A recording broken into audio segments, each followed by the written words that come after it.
What's up, everybody? Today we get into Genesis chapter 6. This also marks the halfway point in our study of Genesis 1 through 11. If you're a conspiracy theorist, or if you just like looking into the unknown, then this might just be the chapter you have been waiting for. We get to talk about the mysterious Nephilim today. So let's jump in. Genesis chapter 6, verse 1. When man began to multiply on the face of the land and daughters were born to them, the sons of God saw that the daughters of man were attractive, and they took as their wives any they chose. Then the Lord God said, My spirit shall not abide in man forever, for he is flesh. His days shall be 120 years.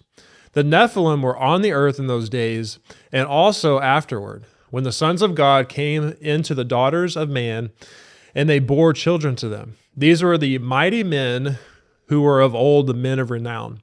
The Lord saw that the wickedness of man was great in the earth, and that every intention of the thoughts of his heart was only evil continually.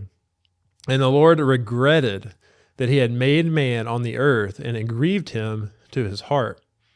So the Lord said, I will blot out man whom I have created from the face of the land, man and animals and creeping things and birds of the heavens, for I am sorry that I have made them. But Noah found favor in the eyes of the Lord. All right, so the first thing we have to talk about here is, who are the Nephilim? Like these mysterious offspring of the sons of God and the daughters of men. There's a lot of different, applications or interpretations, rather, of who they are. And so let's try to answer some of this. We need to start really with verse 2 and try to define who the sons of God are. And there are three main historical interpretations of what this phrase means. The first is that they are descendants of Seth. We saw the line of Seth from chapter 5. And so one school of thought is that the sons of God come from Seth. The second interpretation is that they are angels, that sons of God is going to refer to angels. And then the last one, the third one, is that they're a dynasty of tyrants in the line of Lamech. If you remember Lamech from the end of chapter 4, he's very violent, vindictive, and so his descendants just turned into these mighty warriors, and that is the third view of who these sons of God were. Now, the sons of God then in turn marry the daughters of men, and then their offspring becomes the Nephilim. Well, since the 3rd century, the traditional Christian interpretation, one that was endorsed by Luther and Calvin, has understood the sons of God as the descendants of Seth and the daughters of men as the descendants of Cain. So this would fall in line with interpretation 1. And according to this view, the intermarriage of the descendants of Seth and the descendants of Cain constituted a sin that defiled the lineage and created the Nephilim. This interpretation makes sense when we consider the surrounding context. We got details of the line of Cain at the end of chapter 4, and then chapter 5 was dedicated to the line of Seth. And so this interpretation would fall in line contextually with the preceding chapters. However, the Hebrew language, that is used here does not fully support this view. The term men in verse 1 is really generic for all of humanity when you look at the language. And daughters refers to all of their female offspring. Now, these same Hebrew words, these same two words are used in verse 2.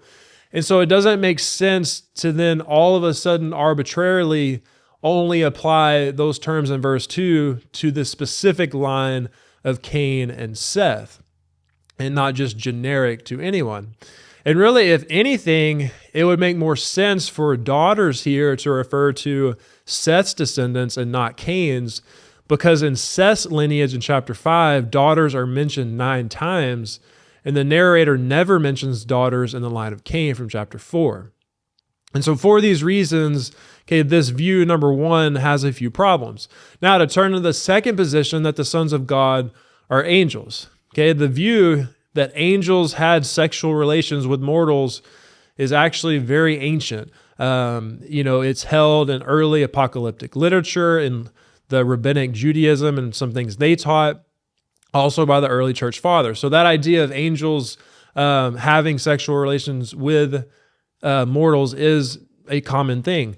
But this position, it also probably is where we get 1 Peter chapter 3, 19 and 20, and also Jude verses 6 and 7.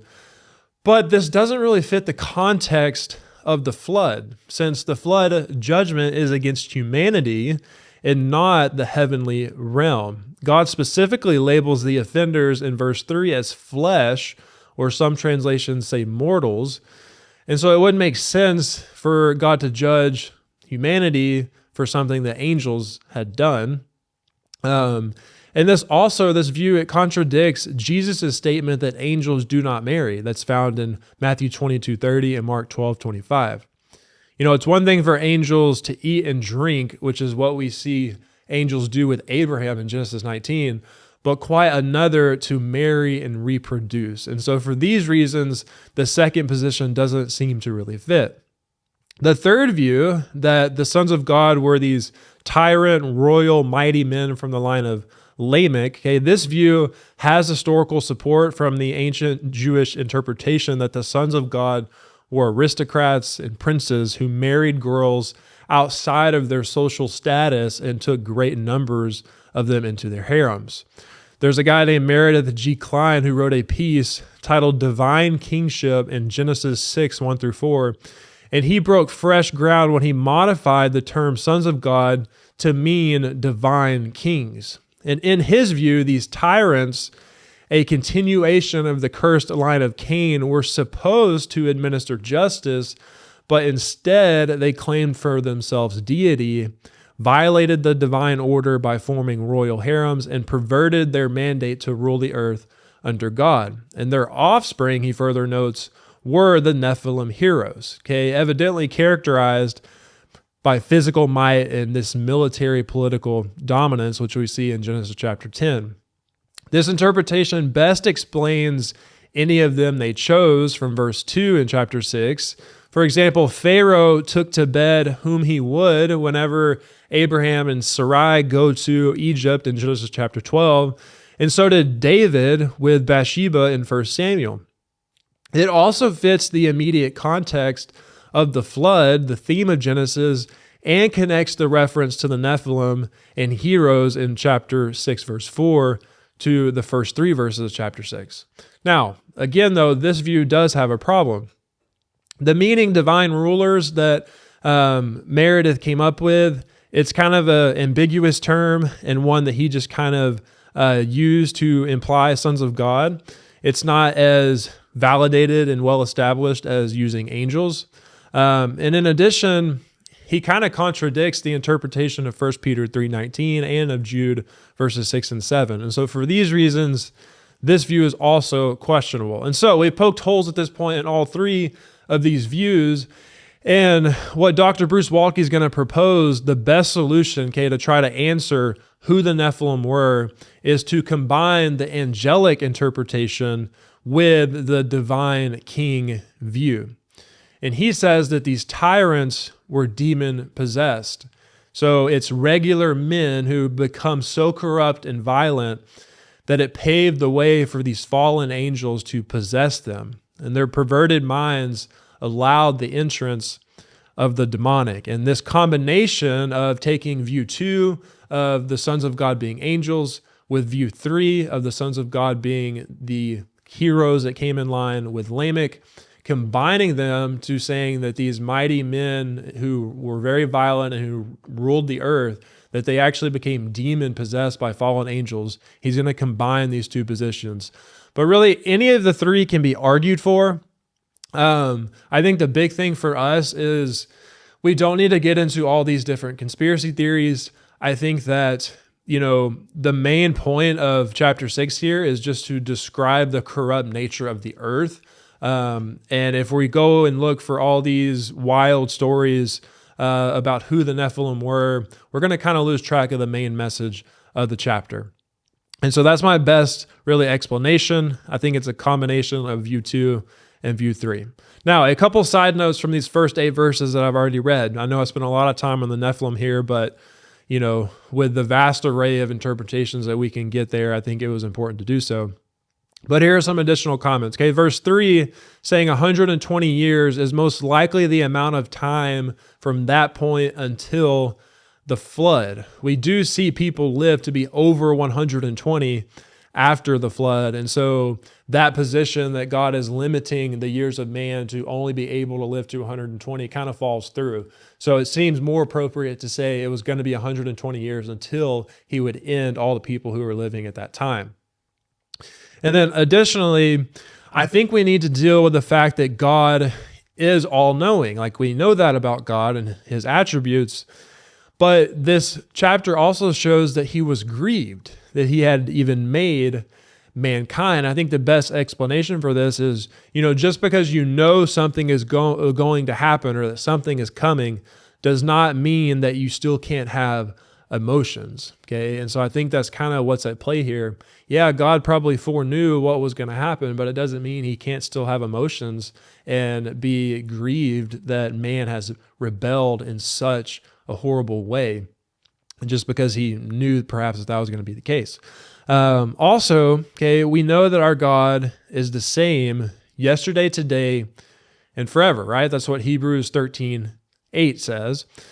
So how can an unchanging God change his mind? It says that he kind of had changed his mind here about man, and he was grieved that he had made them. Well, I would say our unchanging God is always pained by sin. So in that way, he is entirely consistent with his character, his perfect, holy, and unchanging nature. He cannot support sin, and he must eradicate it. But I think it's a good reminder for us, actually, that in his changing of his mind, if you will, it reveals that God will reconsider his original position towards mankind, whether good or bad, based on our response. And so may we always be on the side of repenting and turning back to God and not continuing in disobedience. Well, let's finish out the rest of chapter 6. This next portion is actually the beginning of book 3 of Genesis. And book 3 is the entire story of the flood, and it's divided into 2 acts. Act 1 about Noah and Act 2 about his kids. And the first act consists of 2 scenes, and scene 1 is going to have 10 frames. And we get the first 2 frames in the following text, the rest of chapter 6. Verses 9 through 12 is going to show Noah and his world at the time of the flood. That's frame number 1. And then frame number 2 is going to be verses 13 to 22. And it's going to show provision for the flood with this divine monologue by God affirming his covenant to preserve Noah. And it's going to be preceded by reflections on Noah and human behavior. So let's get to that. Verse 9. These are the generations of Noah. Noah was a righteous man, blameless in his generation. Noah walked with God. And Noah had 3 sons, Shem, Ham, and Japheth. Now the earth was corrupt in God's sight, and the earth was filled with violence. And God saw the earth, and behold, it was corrupt, for all flesh had corrupted their way on the earth. This is frame 1, and the starting of these are the generations should be familiar to us by now. This is the opening of another Toledoth. We see that Noah is righteous and blameless. This is actually the first mention of these words in the Bible. And we also see that he walked with God, which should point us back to chapter 5 in that story of Enoch and how he walked with God.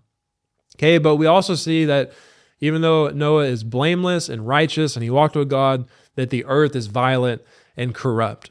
In the natural hierarchy of God's intended world, which was supposed to be God and then man and then animals and plants, that it is totally out of whack. And by saying the earth was corrupt, it seems that all levels of this hierarchy have been disordered. And so, I know maybe perhaps some people out there would think like it wasn't fair that God destroyed, animals who weren't really culpable to sin, but maybe they didn't intentionally mess up, but we do see evidence of their behavior revealing the corruption of this intended order of God's world. You would have a bull who becomes upset and attacks a man, or even a dog who all of a sudden becomes infuriated with, a child for whatever reason and attacks that child. Like, that shows that this natural order of God's creation, of being God to man to animals to plants, that has totally been corrupted.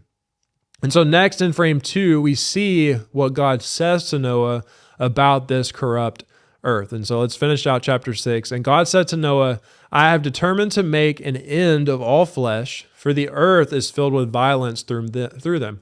Behold, I will destroy them with the earth. Make yourself an ark of gopher wood, make rooms in the ark, and cover it inside and out with pitch.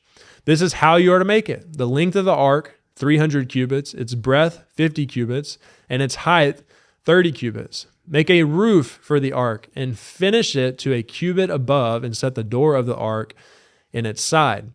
Make it with lower, second, and third decks. For behold, I will bring a flood of waters upon the earth to destroy all flesh in which is the breath of life under heaven. Everything that is on the earth shall die.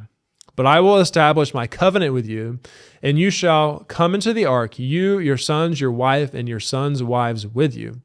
And of every living thing of all flesh you shall bring 2 of every sort into the ark to keep them alive with you. They shall be male and female. Of the birds according to their kinds, and the animals according to their kinds, and every creeping thing of the ground according to its kind. 2 of every sort shall come in to keep them alive. Also take with you every sort of food that is eaten, and store it up. It shall serve as food for you and for them. Noah did this. He did all that God commanded him. So we see God gives very clear instructions to Noah. He is going to end all flesh, both mankind and animals, with this flood. However, because Noah is righteous and blameless, God will protect him and preserve the line of mankind and of animals. He is to build an ark, and God gives the exact dimensions. God will establish a covenant with Noah and his family. The animals will divinely come to Noah at the proper time as long as he builds the place for them. And he is to bring food to supply their needs while they are on the ark. I find it interesting that we get 9 full verses of instructions that God gives to Noah. And you will find throughout the flood account that God is really the only one who talks. The narrator doesn't record Noah saying anything here. And we should not underestimate the complexity and difficulty of everything Noah did just because verse 22 is so simple and so short. A few weeks ago, I trimmed the tree that's in my backyard. It's this big pecan tree. I think it might be dying too, honestly, but that's for another story. But it was really easy to chop away at the overhanging limbs and the limbs that, had gotten close to the ground to where I was having to duck, whenever I mowed. And so I went out there one day and I'm cutting down all these branches. But then I got done cutting all the branches down, and you don't realize just how much debris is building up on the ground. And then I would start to pile up, the debris, and then I had to carry it to the front yard to put it on the street so the city could come pick it up. And after a few trips going back and forth from the backyard, around the house, all the way to the front, and I'm carrying these limbs, the satisfaction of making those cuts wore off pretty quickly after my 3rd or 4th trip, and I was just ready to be done. Well, that was a simple afternoon, Saturday afternoon project. Imagine cutting enough trees down to build this giant ark, which is what Noah had to do. That is actually hard work. And it was year after year after year. Not to mention that it was a task completely foreign to mankind at the time. It had never rained before. And here Noah is building this giant ark and doing all the work that's required to build it. And so Noah, obviously, he lived well beyond what is seen of the natural world. He was a man of faith, a man that based his entire life on the word that God had spoken to him. Noah did all that God had commanded him. What a great sentence to be said about one's life. And I say, may that be true of all of us as well, that we simply did everything God commanded. We live by his word and not by what we see in the world. Let me leave you with two summary statements for today's video. Okay, number one, the Nephilim, they were likely the offspring of demon-possessed mighty warriors who married any earthly woman they desired. Okay, with that term, sons of God, is really what's debated. We talked about three different views. It could be the descendants of Seth, could be angels, could be the rulers who followed in the footsteps of Lamech. And Dr. Bruce Waltke's interpretation is that it's actually a combination of 2 and 3, that makes the most sense given the text. And then number 2, second summary point for today is that Noah's obedience is presented as a simple fact, but it would have been very difficult to actually follow through with. And his life is a model for us in how to live by God's word in the midst of an evil world. Well, that is Genesis chapter 6. We will tackle chapter 7 next time. I hope you have a great week.